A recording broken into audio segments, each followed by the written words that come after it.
Hello guys! Good morning! Kumusta na? Kumusta na kayong lahat? Kuya Ray nga pala, kung bago ka pa lamang dito sa akin channel, please subscribe and click the notification bell para lagi kang updated sa mga upcoming video na i-upload ko dito sa akin channel. So for today's video, pupunta ako ng laundry shop para mag salang ng labahin. And ayun yung mga labahin na dadalhin ko. Kung mapapansin nyo kasi makulimlim yung panahon. And nandito pa rin ako sa Newcastle, dito sa bahay ni Kabayan, sa inuupahan ni Kabayan. Although may washing machine naman siya dyan, kaso nga lang pag doon ko kasi sinalang,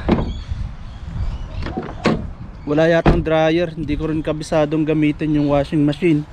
So naisipan ko na lang na pumunta ng laundry shop. Meron namang malapit dito.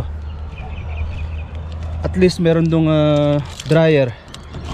So hindi ko na kailangan magpatuyo kapag natapos ng labahin. So tara guys, punta tayo ng laundry shop. So bali nga pala, itong sasakyan na gagamitin ko ngayon is ginagamit to nung si Kabayan, yung kasama ko sa bahay na tinutuluyan ko ngayon, paggamit sa kanila ng kumpanya. So hinatid ko lang siya kanina, tapos dinala ko ulit tong sasakyan para may magamit ako. At nag-search na ako ng malapit na laundry shop dito sa inuupahan ni Kabayan, and meron ditong lumabas na 3-fold laundromat, Pride Dry Cleaning and Laundry. So dito na lang tayo sa mas malapit,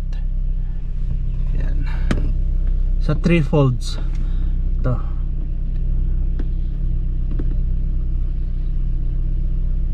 So mga 3 minutes lang yung biyahe papunta ron. So start na natin yan. So ayun guys, nandito na ako sa laundry shop.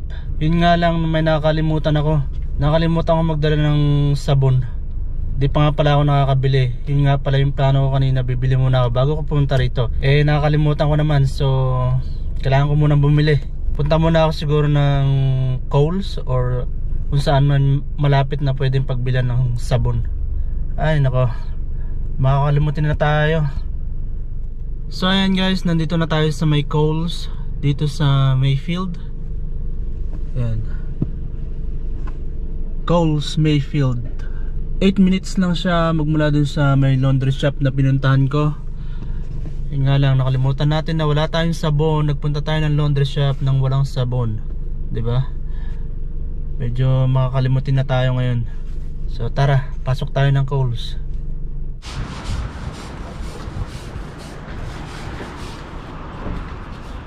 May kalapati sa taas oh. Welcome to Coles.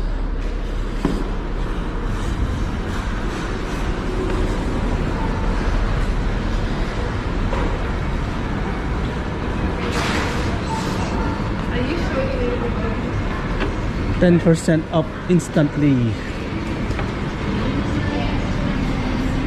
First time ko lang dito, kaya hindi ko masyadong kabisado kung saan yung pwesto ng mga sabon. Kukuha tayo yung ano na, liquid type na sabon. Yan, dito sa area na to, mga prutas, gulay.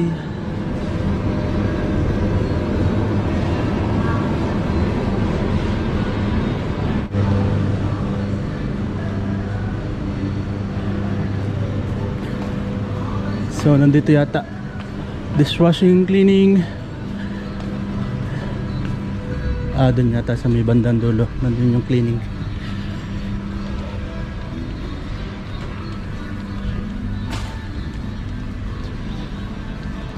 Medyo malamig.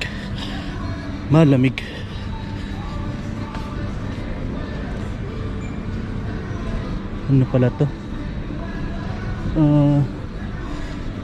Dishwashing pala itong mga to.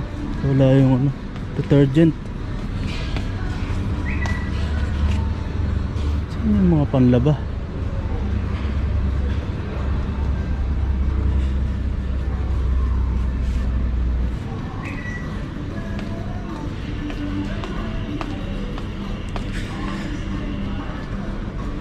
Wala, puro ano lang talaga, cleaning detergent, panlinis ng mga banyo. So hanapin natin yung mga detergent na panglaba. Sa kabilang side pala. So kukuha lang tayo ng maliit kasi ngayon lang naman tayo gagamit dito ng audit, maglalaba. Ngayon lang tayo maglalaba dito. Next week balik na tayo ng Tari. Kaso mukhang walang maliit.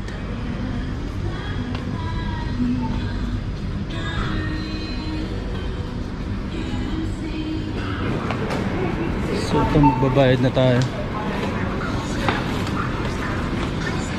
Yung bag. Ito lang naman yung kinuha natin na panglaba. Saka yung fabric softener. So this assisted checkout accepts card only. $4.50. Ayun. If you have a Coles app or Flybuys card, please scan at any time. Has been accepted. Thank you.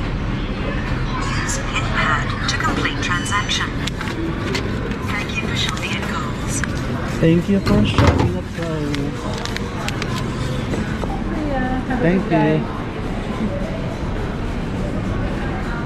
So yun, more on ano dito, self-service. Pero meron pa naman mga cashier. Pag yung maramihan yung binili mo, pwede ka dun sa merong cashier. Pero merong option na self-service. Alam mo.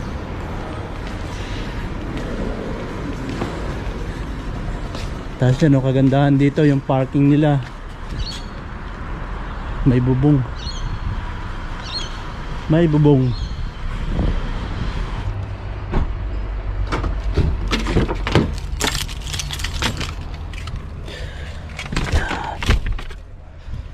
So ayan guys, pabalik na tayo dun sa laundry shop na pinuntahan natin kanina kasi nakakuha na tayo ng sabon and yung fabric softener. Hindi ko mapakita sa inyo yung biyahe, yung dinadaanan pag habang bumabiyahe kasi wala tayong mounting na para dito sa sasakyan. Wala tayong mounting nitong camera, so hindi ko mapakita sa inyo yung dinadaanan, yung lugar. And mahirap na kapag hinawakan ko lang siya kasi may mga portion dito na merong naka-attach na camera sa daanan. So baka kuhanan tong sasakyan hindi sa atin to, sa kumpanya. So mahirap na, baka matikitan ganun.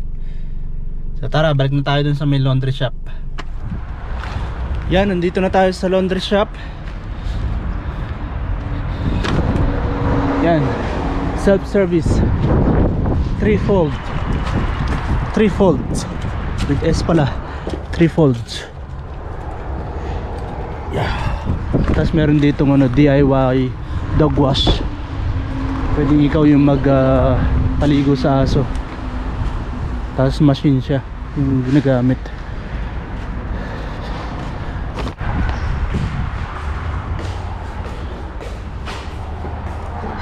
Ayos, mag-isa lang tayo. Kanina nung unang punta natin dito may naksalang. Ito, ang dami kanina.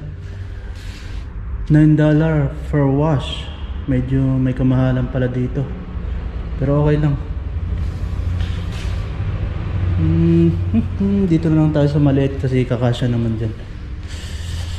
Konti lang naman to. Ano ba? Parang wala yata kailangan din yata ng coins. Patay tayo dyan. Walang selection na pwedeng card. Tama ba? Wala.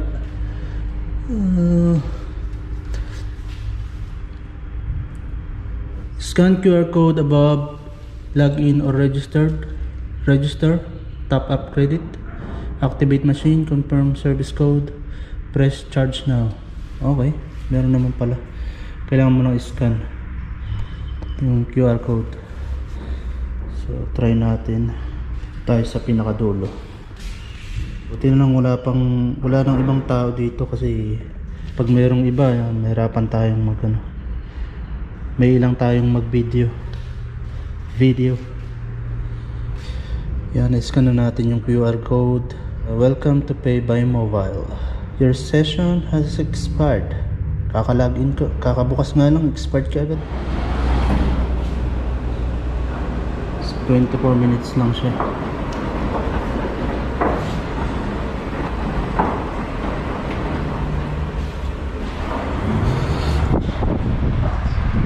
So ayun guys, naisalang ko na.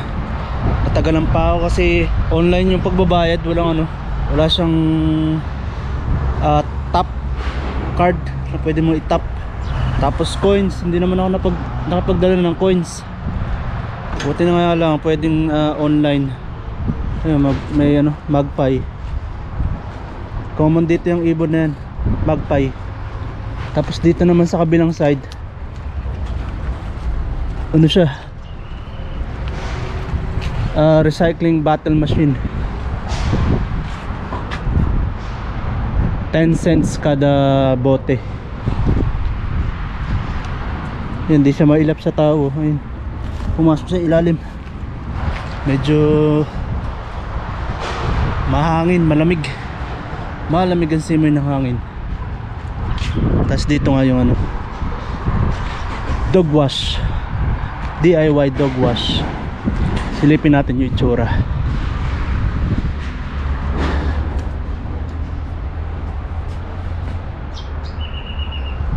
Self-service. Galing, no? Ano na sila? Tawag dito, more on self-service na lang. Tapos machine. Sabagay, sa atin din naman, pag nagpaligo tayo, ganun din. Yun nga lang, hindi tayo sa machine, tabo o kaya hose. So, hindi ko alam kung hihintayin ko na lang ba matapos dito or punta muna ako sa ibang lugar. Kasi 24 minutes yung kanyang itatagal.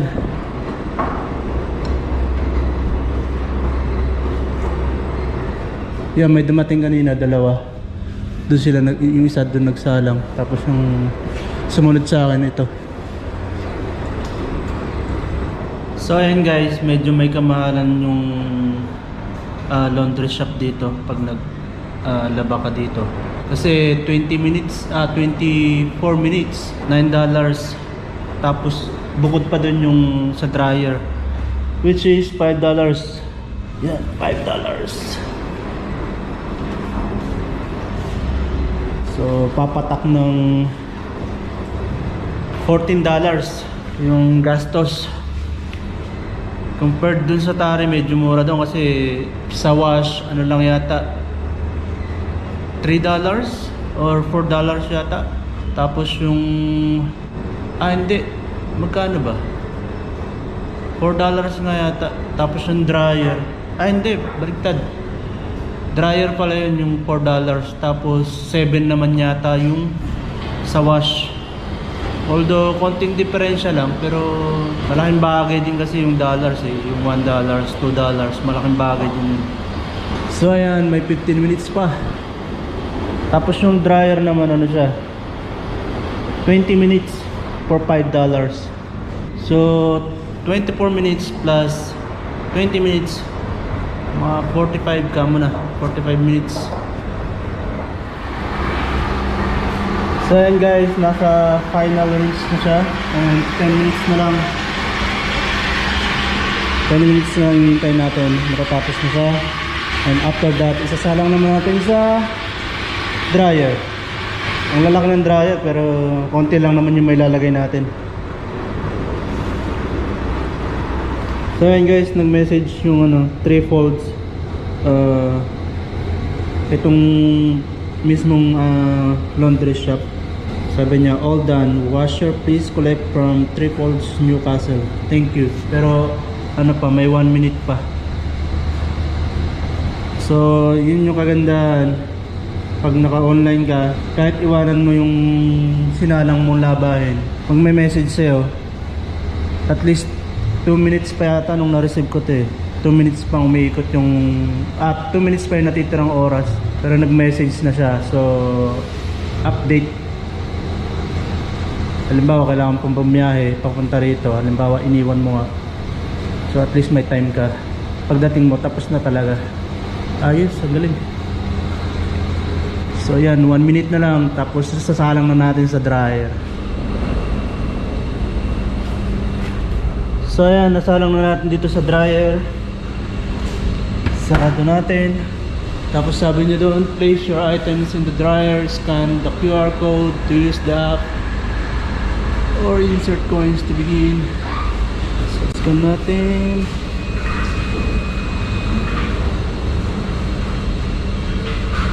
Select temperature and press start.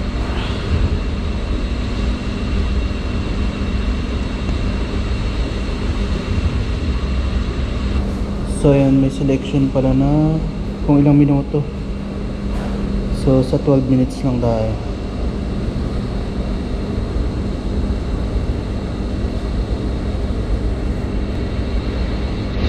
Your machine is now ready. Select temperature, medium, starts.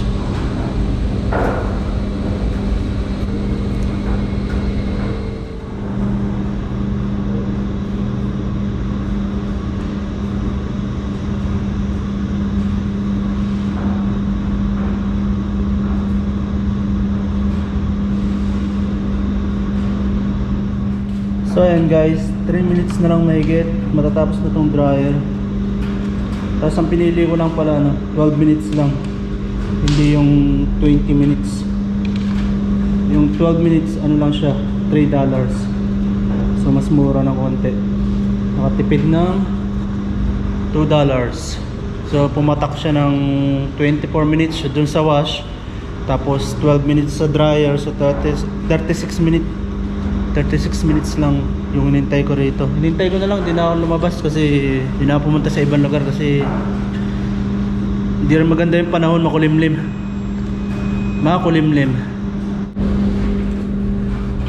So yan, natapos na yung 12 minutes. Medyo yung short parang basa pa, pero okay na yan. Okay na yan, matutuyo na kagad dyan sa bahay.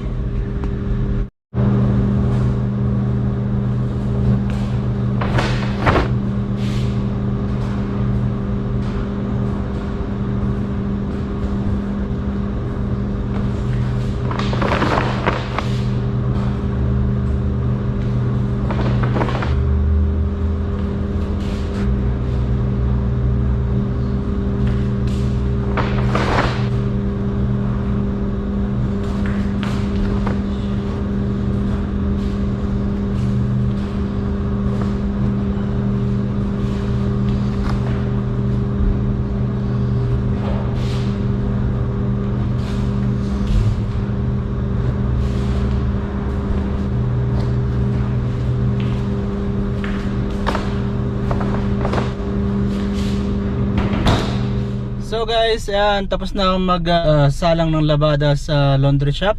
Yan, sa likod. And ayan, 36 minutes din yung inabot ng paghihintay ko doon, yung wash, tapos yung dryer. So ang oras na ngayon, 11:24 ng umaga. And yung panahon is hindi pa rin ganun kagandahan, makulimlim. Hindi ko sigurado kung uulan. So tinatamad na rin akong gumala. Pero ewan ko, mamaya siguro baka after ng lunch baka mag-ikot-ikot ako dito sa Newcastle. So hanggang dito na lang muna tong video na to guys. Maraming salamat sa panonood, and see you on my next video. Bye!